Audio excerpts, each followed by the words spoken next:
3, 2, 1, simsalabim, kilik-kilik jadi apa? Pertanyaan ini Bu Asni ini ahli dalam menjawabnya. Sekarang ini Bu, banyak sekali produk kosmetik ya menggunakan atau menambahkan emas untuk nambah kecantikan. Ada yang katanya ditambah emas ini nanti jadi awet muda. Yang sekarang lebih seru lagi, pakai masker emas.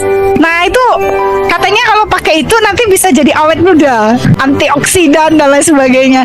Sebenarnya benar gak sih secara ilmu sains gitu? Silakan Bu. Kemajuan teknologi ya di bidang kosmetik, jadi banyak sekarang kosmetik terutama skincare atau facial menggunakan emas. Tapi kita lihat dulu ya sifat dari emas, yaitu bersifat stabil dan dia tidak mudah teroksidasi ya. Artinya apa? Artinya dia tidak mudah bereaksi dengan asam, basa, dan udara, dan dia mempunyai sifat diamagnetik. Jadi kalau emas itu kita dekatkan, dia tidak bersifat magnet. Terus kemudian kalau kita lihat dari simbol datar periodik, emas itu mempunyai nomor massa 197 dan nomor atom 79. Kalau kita di kosmetik, biasanya emas yang digunakan itu adalah emas dengan berkadar 24 karat. Jadi kalau dia merupakan campuran emasnya atau 70% atau 18 karat ya, maka itu akan menimbulkan suatu masalah ya pada kulit kita. Jadi penggunaan partikel emas atau disebut juga dengan nanopartikel atau nanogold pada kosmetik ya, terutama skincare, dapat mengurangi kerutan pada wajah, menghilangkan noda hitam, memperlambat proses melanin pada kulit. Jadi kenapa dia akan mengurangi kerutan pada wajah?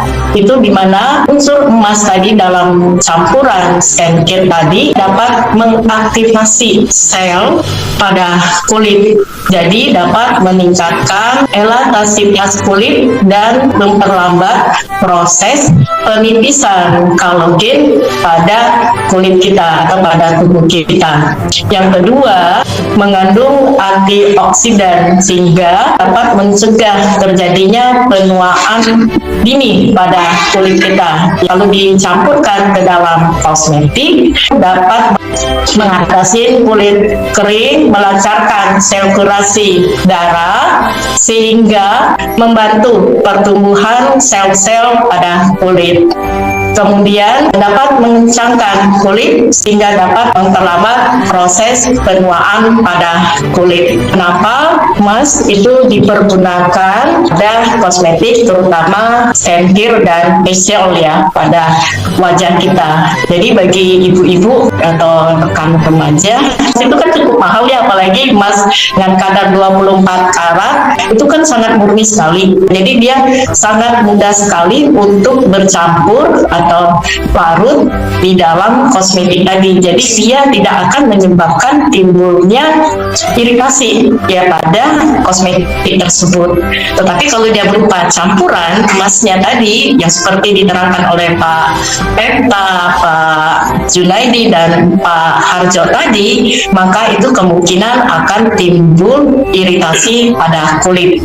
Jadi tolong diperhatikan juga ketika nanti kita perawatan di salon atau membeli kosmetik, tolong dilihat juga ingredient daripada produk atau kosmetik tersebut.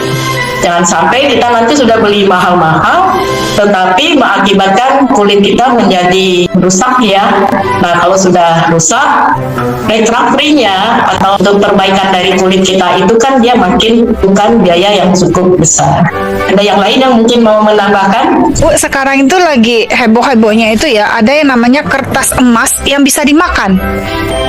Ya. Katanya itu bisa untuk membuat vitalitas tubuh, membuat kesehatan, membuat lebih muda dan lain sebagainya. Sebenarnya itu benar gak sih kita mengkonsumsi emas? Menurut saya sugesti ya. Emas itu sendiri dia di dalam tubuh kita itu tidak bereaksi, kecuali emas itu dia bereaksi dengan campuran HNO3 pekat, asam nitrat pekat, dan asam klorida pekat dengan perbandingan 1:3. Itu dia bisa bisa bereaksi atau emas itu larut. Tapi kalau dengan asam, ya asam lemah, basa lemah, itu dia tidak bereaksi. Oh, jadi kalau menurut Bu Asni sebenarnya tidak ada pengaruhnya ya kita makan Iya. yang ada unsur logamnya, kecuali kalau yang tadi yang treatment kulit, wajah, kulit badan gitu ya, itu mungkin masih ada pengaruhnya. Seperti Iya. itu bukan Bu? Ya, seperti itu. Mencoba menambahkan dikit ya. Pertama adalah kalau untuk pemakaian luar ya, di pemakaian luar dulu ya. Tadi dari Bu Asni memang dijelaskan itu cukup bisa diterima sebenarnya penjelasannya ya. Jadi kalau misalnya itu untuk kosmetik, karena itu partikel dari emas, meskipun bukan sangat kecil itu ya, karena ukurannya paling nano ya. Ya, nggak bisa Ya, nano itu mungkin masih 100 nano, 500 nano itu ya. Ya, ya. Kalau memang itu betul-betul kecil, sehingga dia bisa menutup ya pori-pori wajah yang tadinya diisi oleh kotoran, ya kan? Nah, dengan kosmetik itu diisi oleh emas yang memang sifatnya stabil. Pada prinsipnya itu adalah memang yang mungkin bisa diterima demikian ya.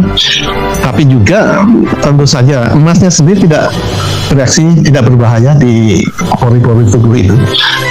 Tetapi bagaimanapun juga kalau kelamaan tidak dibersihkan, ya tetap aja ada kotorannya masuk juga itu ya.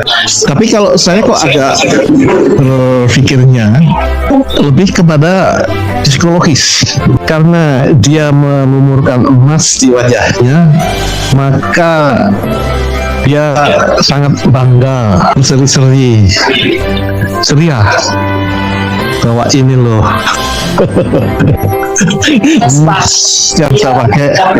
Karena kegembiraannya itu menjadi mendorong untuk terpelihara rasa kemudaannya itu. Orang keluar ya Pak.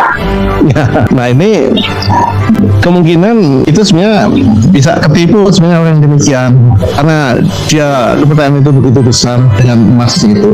Pada waktu dikasih kosmetik yang sebenarnya tidak ada emasnya, mungkin dia tetap aja itu merasa bagus gitu ya. Nah, yang kedua, kalau itu dimakan itu, saya nggak tahu itu tren sekarang itu orang Indonesia aneh-aneh aja makan emas katanya. Dan di sini tuh lagi ngetren banget. Jadi kalau pakai lembaran emas, dan itu Ya, tidak ya, ya. murah. Itu adalah karena tren itu tadi. Itu memang menunjukkan konsumsinya sudah makmur ya, sudah kelebihan itu. Kita lihat kan dalam membeli emas itu ya tergantung dari kebutuhan kita ya kan. Tujuan kita membeli emas itu sebenarnya untuk apa ya? Dan berdasarkan tujuan tadi